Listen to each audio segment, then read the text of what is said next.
Océane est docteur en neurosciences. Quand elle a rejoint mon accompagnement, elle occupe un poste dans lequel elle ne s'épanouissait plus. Mais elle manquait de clarté sur ce qu'elle voulait faire et comment y accéder. Elle était bloquée dans la réflexion et n'arrivait pas à passer à l'action. Aujourd'hui, après quelques semaines d'accompagnement, elle a animé son premier atelier. Elle a dépassé sa peur d'échouer et sa peur du regard des autres.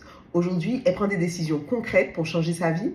Elle passe à l'action beaucoup plus rapidement avec sérénité. Je vous laisse regarder l'entretien que j'ai tourné avec elle il y a quelques jours. Elle vous partage son histoire et sa transformation. Océane, est-ce que tu peux te présenter? Alors, bonjour. Tout d'abord, merci Corinne de m'avoir sollicité pour du coup parler un peu de notre parcours ensemble. Alors, moi, j'ai un parcours qui me ressemble, je veux dire ça comme ça, parce que je suis une touche à tout. Mais j'ai toujours été intéressée par les sciences du vivant. Donc, du coup, j'ai étudié dans ce sens jusqu'au doctorat. Donc, j'ai le titre de docteur biologie santé, spécialité neurosciences. Ce qui m'a mené jusque-là, c'est que j'aimerais comprendre en fait comment fonctionnent les organismes vivants. Et donc voilà, j'ai étudié de nombreuses pathologies parce que je voulais aussi apporter ma contribution à trouver des solutions thérapeutiques pour vraiment changer la vie des gens. Ce qui me conduit aujourd'hui à mon projet actuel, qui a aussi cette mission de changer la vie des gens. Donc voilà. Ok. Eh ben, sinon, je suis quelqu'un qui aime beaucoup la nature. J'aime beaucoup. J'ai une personnalité assez dynamique. Je touche à tout. Je n'aime pas m'ennuyer. Donc, je suis toujours curieuse et à l'affût de nouvelles connaissances. D'accord. Et donc, alors, quand on s'est rencontrés avant notre accompagnement, quel était ton plus grand défi ou ton Alors, plus grand problème, entre guillemets? mon grand problème, c'était dans cette grande mission, trouver mon comment. Parce que j'avais déjà été dans plusieurs secteurs d'activité avec plusieurs casquettes et parfois très polyvalente dans mes postes. Mais je n'arrivais pas encore à trouver ma place dans ce que je voulais faire, c'est-à-dire être vraiment porteuse de changement. Donc, du coup, j'ai, comment dire, l'imaginaire qui foisonne d'idées. Donc, du coup, j'avais plein d'idées, mais laquelle je devais développer en premier, et puis celle qui me permettait aussi d'allier mon besoin d'être utile à aussi un épanouissement personnel. Et donc voilà, j'ai trouvé Corinne. Tu peux nous parler un peu plus de la situation dans laquelle tu étais, ce qui se passait dans ta tête, ce qui t'embêtait à ce moment-là?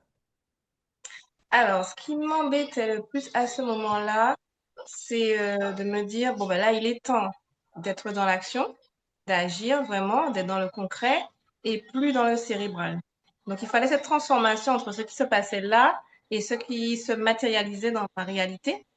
Et j'avais besoin d'aide à ce niveau-là, de vraiment sortir du mental et passer dans l'action. Ok. Si tu devais résumer en une phrase la femme que tu étais avant notre accompagnement. Alors, avant notre accompagnement, j'étais quelqu'un qui attendait que tout soit parfait sur le papier, donc qui avait besoin de beaucoup se sécuriser, on va dire ça comme ça, avant d'agir. Donc, j'ai élaboré des plans, beaucoup de plans, trop de plans, trop de plans qui restaient dans un tiroir. J'avais besoin de sauter, quoi, parce que de réaliser surtout que le plan se construit pendant qu'on agit. Et pas avant. En amont, le plan, c'est juste une feuille de papier. C'est pas la vie, c'est pas la réalité. Et que c'est quelque chose qui se fait en parallèle. Mais c'était pas concevable dans ma tête. Dans ma tête, on prépare avant et on agit après. J'avais besoin de déconstruire ça, voilà.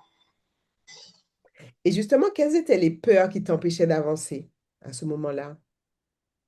Alors, les peurs, la première, c'est l'échec, la peur d'échouer. La deuxième peur, c'est oui, de me tromper, donc devoir rebrousser chemin. Mais je pense que maintenant, en fait, ça fait partie du jeu, de erreur. C'est bizarre parce que je suis une scientifique qui sait très bien que, justement, essai-erreur, ça fait partie du jeu. Mais quand bien même, quand ça me concerne personnellement, je ne le vois pas comme ça. Enfin, je ne le voyais pas comme ça. Donc voilà, c'était surtout ça. Ok. Et qu'est-ce qui t'a décidé, en fait, à être accompagné par moi?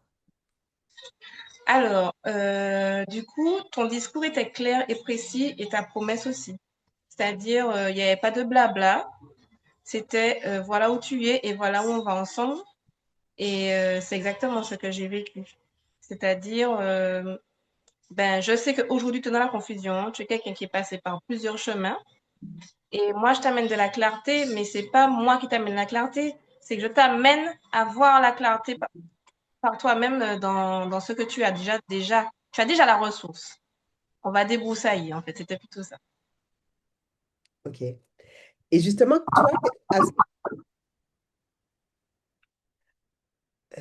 puisque juste, donc ce que tu décris, c'est que tu te sentais confuse, tu manquais de clarté, c'est ça aussi?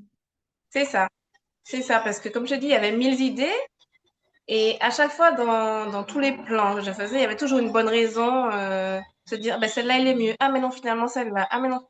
Et les idées, en fait, elles se démultipliaient. Donc, ça rajoutait à la confusion au lieu justement d'éclaircir les choses et de me permettre de passer à l'action. Je voulais vraiment quelque chose où je sens pas le temps passer, où mon énergie se démultiplie quand je le fais. Voilà. Pas que ça m'affaiblit ni ça me fatigue davantage. Et tu étais dans quelle situation justement professionnelle à ce moment-là? Alors, à ce moment-là, j'étais embauchée, mais pas en tant que chercheur. Mais cette casquette-là m'a été utile parce que ben, quand on est chercheur, on est polyvalent, on touche à tout, on a une force de travail qui est énorme et on est investi, on s'engage. Dans la recherche, soit on s'engage, soit on ne fait pas de recherche en vrai. Les gens qui font de la recherche, ils font de la recherche toute la vie. Et ça m'a permis aussi de développer des capacités d'adaptation sur plein de postes. J'arrive à comprendre des systèmes, parce que c'était un peu mon cœur de métier en neurosciences, c'est comprendre des systèmes. Et donc, du coup, ça m'a permis de m'adapter à plein de secteurs différents. Mais du coup, j'ai un peu utilisé ça pour trouver des postes, mais je ne suis pas allée chercher, comme on dit, mon non, non. Ce qui, moi, m'anime, ce que moi, j'ai envie de concrétiser et ce que moi, j'ai envie de faire en tant que personne, pas juste m'appuyer sur mes compétences. Ok. Donc finalement, ce que tu dis, c'est que tu étais dans un poste où ça ne vibrait pas véritablement. Tu as été parce que tu pensais être bonne dedans, mais ça ne vibrait pas, ça t'animait pas. Oui, c'était pas un poste passion, c'était pas un poste où moi, en tant que personne, je pouvais m'épanouir. C'était un poste où je pouvais être compétente. Et donc, de ce que tu dis, tu as ressenti à un moment donné l'envie d'aller vraiment chercher quelque chose qui fait sens pour toi, de chercher vraiment un alignement et une fréquence plus haute et aussi une dimension plus haute de ce que tu pouvais faire, c'est ça?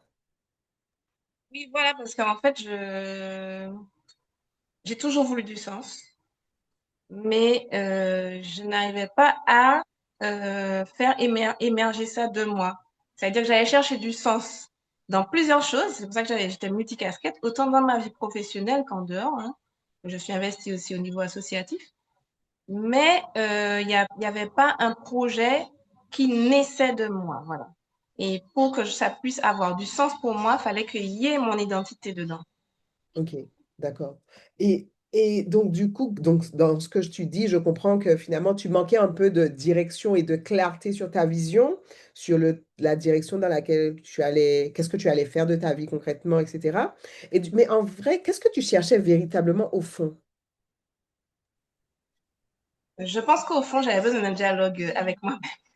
J'avais besoin de trouver cet espace où on puisse avoir quand même un peu un guide parce que ce dialogue avec soi-même, on l'a, mais on, on a besoin de quelqu'un qui nous guide. On a besoin d'un guide pour aller poser les questions où il faut, aller poser la réflexion où il faut, aller creuser où il faut. Et donc, c'est pour ça que du coup, j'avais tous les projets que j'avais, on les a mis de côté pour aller focus sur Océane. Donc, tu nous as parlé de sens, tu nous as parlé d'épanouissement, mais du coup, c'est ce que tu cherchais véritablement à travers ce projet, cette direction dans laquelle tu voulais aller. Tu cherchais plus de sens, c'est ça? Plus de sens et plus d'épanouissement, autre chose? du sens, de l'épanouissement, mais aussi du résultat. Ça, c'est important pour moi parce que faire pour faire, pour moi, justement, ça n'a pas de sens. Il faut du résultat. Et moi, dans ma big vision, je voulais apporter du changement. Si je vois pas le changement, pour moi, il n'y a pas de résultat. Et donc, du coup, je voulais vraiment me dire, tu es utile parce que ce que tu fais là porte du changement. Ok. Donc, où tu seras, enfin, qu'est-ce que tu vas faire, qu'est-ce que tu vas mettre en place pour voir ce changement se concrétiser. Hmm, je comprends. Et du coup, dis-moi, qu'est-ce que tu as pensé du coup de cet accompagnement, de la méthode, de ce que ça t'a apporté? Alors, ben, ça m'a apporté au-delà ben, de juste monter un business, de faire un business plan, etc., rentrer dans les chiffres, rentrer dans la partie technique, on va dire. Ça m'a permis d'aller sur la partie humaine. Et je pense qu'elle est très importante parce que quand on porte un projet, il est porté par une personne qui est animée de certaines choses et il faut que cette personne soit bien enracinée là-dedans pour pouvoir ensuite développer son projet. Sinon, pour moi, les fondations sont pas là. Et donc, du coup, moi, l'accompagnement m'a permis de mettre en place de bonnes fondations. Hmm. Qu'est-ce qui t'a, selon toi, le plus transformé pendant cet accompagnement? Quelle a été la plus grande transformation? Alors, la plus grande transformation pour moi, c'est qu'aujourd'hui, il n'y a pas d'hésitation à passer à l'action. Il n'y en a plus. Il n'y a plus de réflexion. Oui, mais ça va manger, ça va. Let's go. C'est ça, c'est la décision ferme d'avancer. Ok. Donc aujourd'hui, tu passes plus à l'action, c'est ça? Tout à fait. Et je suis moins dans la réflexion à rallonge, comme on dit, la masturbation intellectuelle, qui en fait finalement nous fait procrastiner et puis finalement mettre sous le tapis ce qui nous animait profondément. Hmm. Donc aujourd'hui, j'écoute ce qui m'anime profondément et je passe à l'action pour le voir réellement dans ma vie. Hmm. Quelle peur tu penses avoir dépassé pendant ce processus, pendant cet accompagnement? Je pense que j'ai dépassé la peur de, de me dire est-ce que ça va plaire ou pas. Hmm.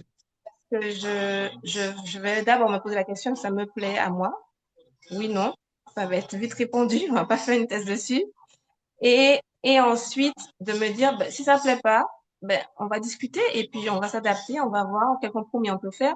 Mais moi, je ne vais pas me compromettre personnellement pour que plaire.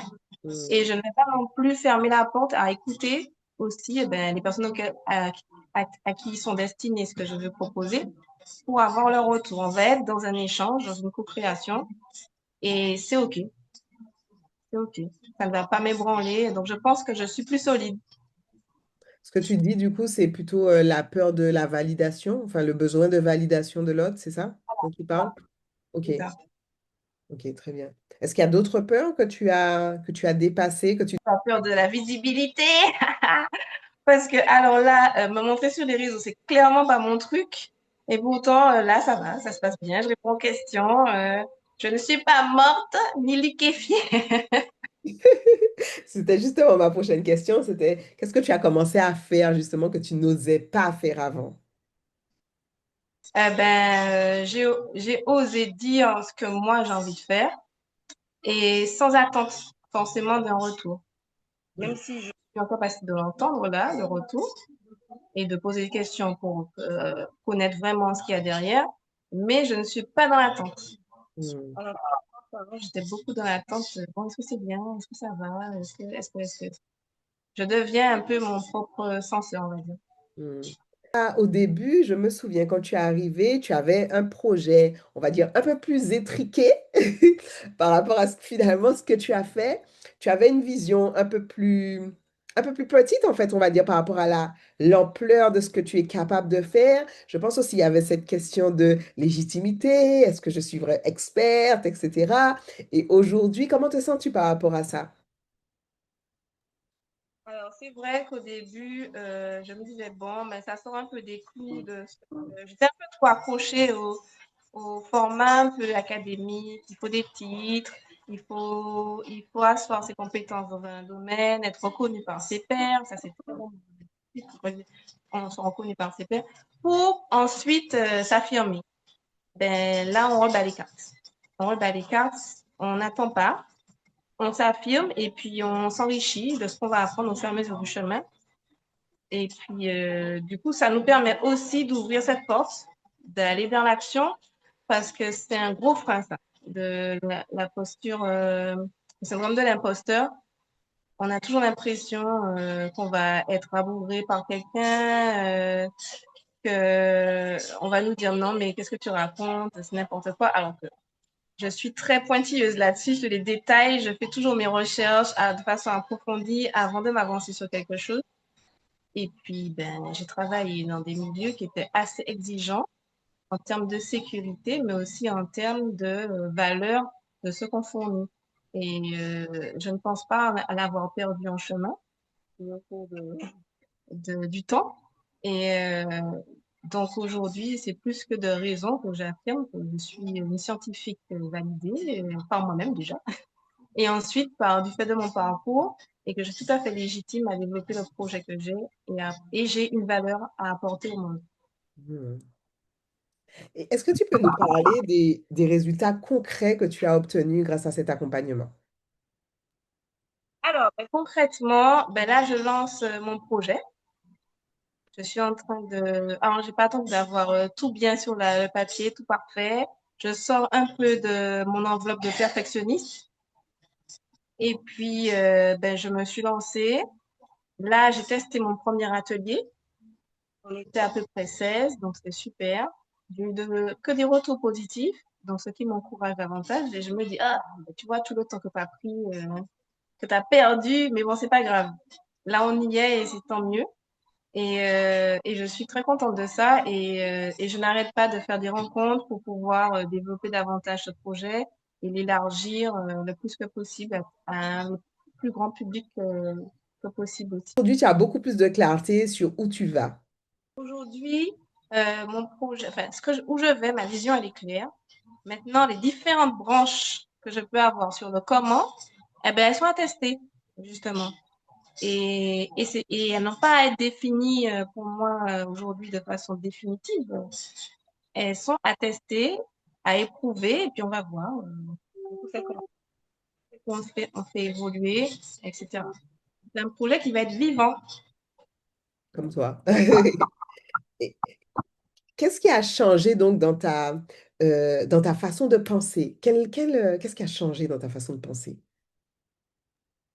Alors, ben, j'ai un peu ouvert le champ des possibles là. Donc, ma pensée est moins exiguë, on va dire, puisque du coup, il n'y a pas de limite. Il n'y a plus de limite. Déjà, il n'y a plus mes propres limites qui m'étouffaient. Et ben, du coup, comme il n'y a plus de limites, je vois beaucoup plus de perspectives, beaucoup plus d'échanges. Et, et je me dis, bon, ben là, on est là pour encore bien 20 ans, quoi, parce que vu tout ce qu'on peut faire, il y a de quoi se renouveler. Et justement, ça un peu écrase cette peur de l'échec. Parce que comme tout est possible, eh ben, il n'y a pas d'échec, il y a juste des recommencements ou des réajustements. Mais il n'y a pas d'échec. Je vois véritablement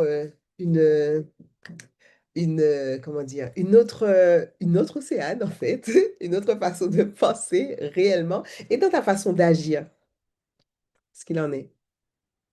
Alors, dans ma façon d'agir, c'est vrai que je fais très plan, étape 1, étape 2, étape 3. Je m'autorise plus à l'improvisation, mais pas l'improvisation où je fais au pif, au mètre, mais l'improvisation où j'ouvre le champ au réajustement. Si aujourd'hui on doit changer quelque chose, pas me dire oh non, mais il fallait qu'on fasse d'abord ça, puis ça. Eh ben, je vais plus sauter le pas. Ouais, c'est ça. Justement, est-ce qu'aujourd'hui, tu peux nous parler de cette nouvelle femme? Tu nous as parlé de la femme d'avant. Aujourd'hui, ben, qui est cette nouvelle femme? Comment tu es? Eh ben, en fait, je suis tellement euh, je vais pas dire envahie, mais je suis imprégnée, on va dire ça comme ça. Je suis imprégnée de projets, je suis dedans tout le temps, j'ai les pensées qui fusent dessus. Quand il faut passer à l'action, je passe à l'action. Euh, je suis animée par ça et ça me nourrit vraiment. Ça me nourrit vraiment beaucoup. Ça me met en joie, avec beaucoup de joie. Et, euh, et je me dis, bon, ben, là, il n'y a plus qu'à faire, en fait. Et j'essaie de trouver des partenaires clés pour pouvoir le développer. Donc, partout où je vais, je trouve des opportunités d'en parler, parce que ça m'anime beaucoup. Et du coup, je rencontre aussi des retours positifs qui continuent aussi de me nourrir. Aujourd'hui, je te vois en effet beaucoup plus affirmée, beaucoup plus confiante, beaucoup par rapport à ce que tu as envie de faire. Je te vois aussi avec beaucoup plus de clarté. Aujourd'hui, tu as est-ce que pour toi, tu considères que tu as repris le contrôle de ta vie, que tu as dépassé tes peurs et que tu es passé à l'action pour te créer la vie de tes rêves? Oui, clairement. Et pas que dans mes projets professionnels. Ça touche aussi d'autres projets que j'avais, des projets personnels. Et là aussi, la posture est différente. Donc, c'est vraiment quelque chose qui impacte différentes facettes de ma vie. Donc, ça, c'est bien aussi pour moi de me dire, bon, ben là, je vais aller développer ça aussi dans mes projets personnels. Alors, dis-nous un peu plus, du coup, sur quoi tu vois le changement? Le changement, c'est dans le laps de temps de prise de décision. Là, alors là, on a gagné des années-lumière, vraiment. Parce que là, la décision, ça va être dans la journée, quoi. C'est plus, je réfléchis demain, après-demain, dans un mois, dans 6 mois. Il y a des choses que je traînais depuis des années. C'est clôturé, c'est clôturé. Et maintenant, je sais, je suis en capacité de dire oui, non. Même si je peux avoir un temps de réflexion, mais il va être beaucoup, beaucoup plus court. D'autres choses? Alors, d'autres choses, eh ben, du coup, comme je suis plus joyeuse, eh ben, je suis plus aussi disponible auprès des personnes qui font partie de ma famille. Et, euh, et je les embarque aussi quelque part avec moi parce que cette énergie-là se diffuse aussi à leur niveau. Donc après, j'ai envie de m'aider. Ah oui, qui m'envoient des idées le soir, la journée. Je sens que ça fait ricochet. Voilà. Je me souviens aussi au début de cet accompagnement, enfin au début, avant même que tu prennes la décision, tu m'avais parlé de ta fille. C'était important pour toi de pouvoir, euh, c'était important pour toi de pouvoir incarner pleinement cette femme que voulais être pour aussi être un exemple pour ta fille, mais pour aussi que, comme tu dis, ton épanouissement puisse se rejaillir dans ton foyer. Qu'en est-il aujourd'hui? Eh ben, clairement, ma fille, c'est ma pom-pom girl, hein. Elle est à fond, elle veut être sur la page Instagram. J'ai dit non pour le moment. Elle dit, moi, je suis pas filmée, moi, j'ai des choses à dire. Des choses à dire. Et, en fait, tout ce que moi, je fais, je lui transmets même de façon passive. Et ben, ne serait-ce qu'aujourd'hui, c'est elle qui présentait les choses. Elle a fait une visite guidée dans un jardin. C'est elle qui présentait les plantes. Elle me dit, mais on s'est demandé où est-ce qu'elle a appris tout ça. Je dis, ben, à mon contact, forcément, puisque je suis son premier modèle, on va dire. Et donc, du coup, je vois tout de suite l'impact de mon changement sur sa posture aussi. Elle prend le lead. Elle va prendre le lead, elle va s'affirmer, elle va pas avoir peur de dire les choses, et même si elle se trompe, c'est pas grave, elle continue son chemin. Et puis, il y a beaucoup de fierté, et bon, ben, ça me fait plaisir aussi. Vraiment très contente pour vous. Merci. À qui recommanderais-tu cet accompagnement? Alors, cet accompagnement, je le recommanderais à toutes les personnes qui sentent qu'elles ont en elles un feu intérieur qui ne demande qu'à être libéré et qu'elles aimeraient bien pouvoir lui ouvrir la porte. Donc, du coup, je leur conseillerais sans hésiter d'être accompagnée par toi et je leur dirais que ça a été très vite parce que nous, on a fait un premier accompagnement de 3 mois et en 3 mois, c'était plié. Donc, de ne pas hésiter, de sauter le pas. Si elles veulent un accélérateur, un catalyseur même, ben, contactez Corinne. Ça va être fait vite et bien. Quel mot tu dirais pour décrire cet accompagnement? Trois mots pour décrire cet accompagnement, ce serait quoi? Alors, ça serait introspection, clarté. et action. Qu'est-ce que tu peux dire, du coup, aux personnes qui ne me connaissent pas sur ma façon d'être, sur ma façon d'accompagner? La façon d'accompagner de Corinne, c'est très. Moi, j'aime bien parce que c'est direct. C'est sans chichi, c'est direct. Il y a beaucoup d'écoute. Elle est très pragmatique et perspicace. Ça veut dire qu'elle va cibler tout de suite dans le discours de la personne avec qui elle échange les points clés. Elle va savoir les identifier et nous amener aussi à porter son regard qu'elle a déjà. Et puis ensuite, on va aller... mais elle ne fera pas le travail à votre place. Hein, notre plan, c'est de devoir mettre la main à la pâte, mais ça sera efficace parce qu'elle va vous faire gagner du temps parce qu'elle a cette facilité à identifier les petits détails sur lesquels vous avez besoin d'aller creuser davantage. Et Est-ce puis, tu vas voir que vous êtes en mode dans entre votre nouvelle pour votre ancienne, pour dire, eh, on avait dit quoi au début? On s'est engagé, on respecte cet engagement. Bon, elle ne dit pas comme ça, hein. Moi j'ai fait exprès. Elle le dit avec douceur, mais elle va le dire avec fermeté. Et effectivement, si on veut être loyal envers soi, eh ben, c'est une valeur forte aussi dans l'accompagnement de Corinne. que tu t'es sentie soutenue? Ah oui, je me suis sentie soutenue. Je me suis même sentie que, en fait, tu croyais plus en moi que moi-même. Donc, c'était vraiment porteur. C'était vraiment porteur parce que toi, tu me disais beaucoup, mais non, moi, je vois pas ça. Moi, je vois quelque chose de plus grand, de plus énorme. Tu as les capacités d'eux. Et au début, c'est vrai qu'on se dit, mais qu'est-ce qu'elle raconte? Moi, c'est pas ce que je vois du tout. Et puis, au fur et à mesure, ben, finalement, notre regard aussi change. Mais en fait, c'est du coaching. C'est du coaching, clairement. Mais c'est du coaching avec votre meilleur supporter. Voilà. Dirais à une femme qui hésite parce qu'elle se dit qu'elle se sent pas prête, elle est perdue. Qu'est-ce que tu dirais? Qu'est-ce que tu lui dirais?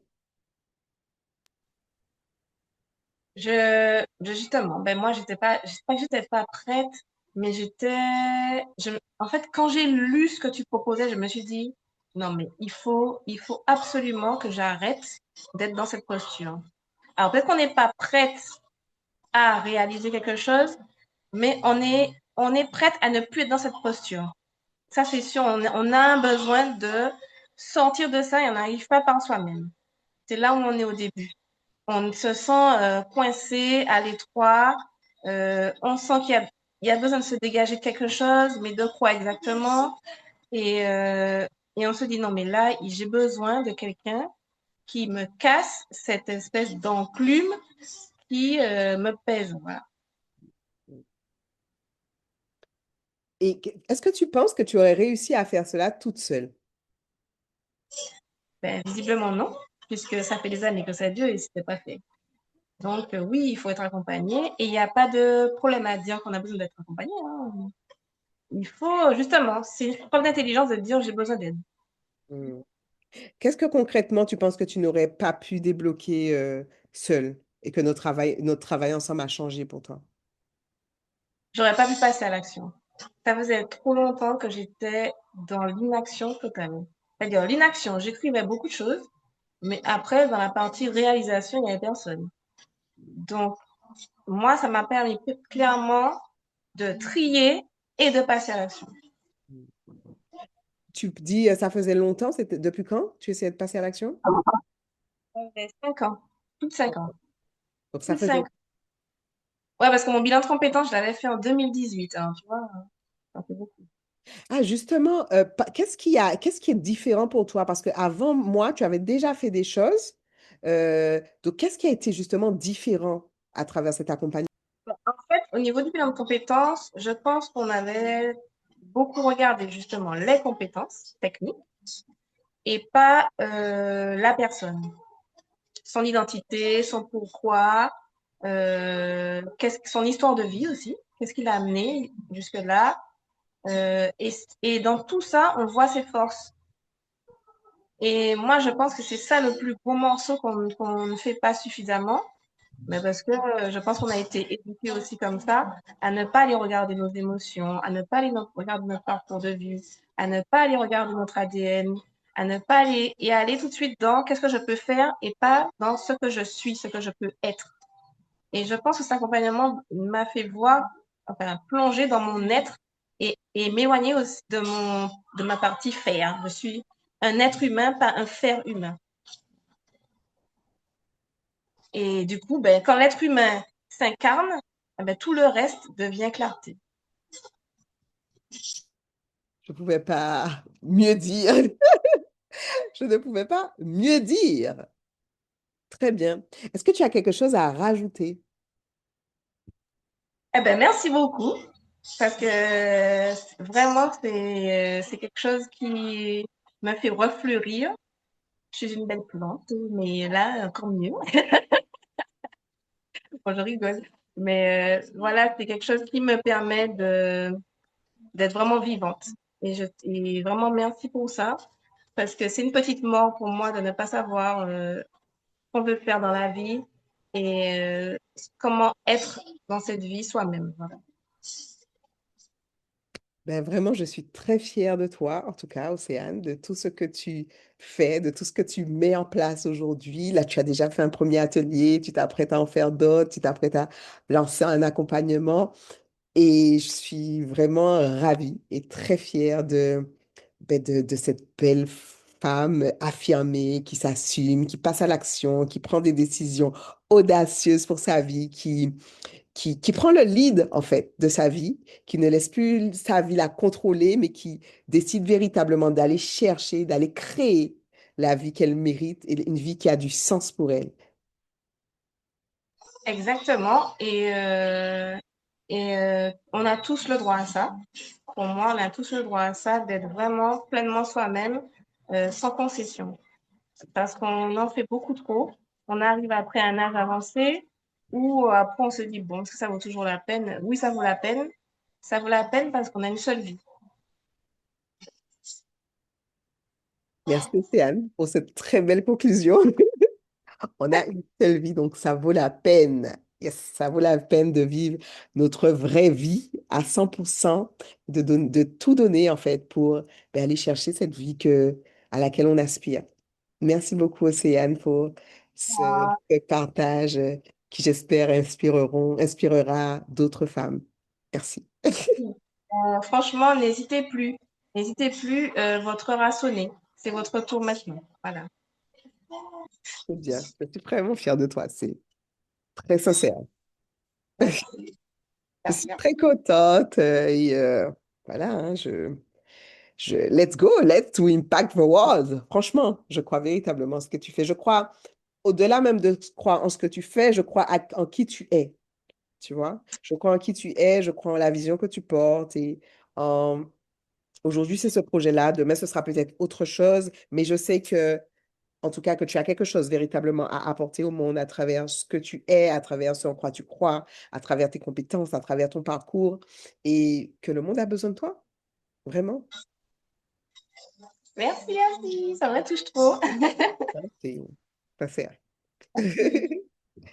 Voilà. Bon, ben, je te laisse aller regagner ta petite.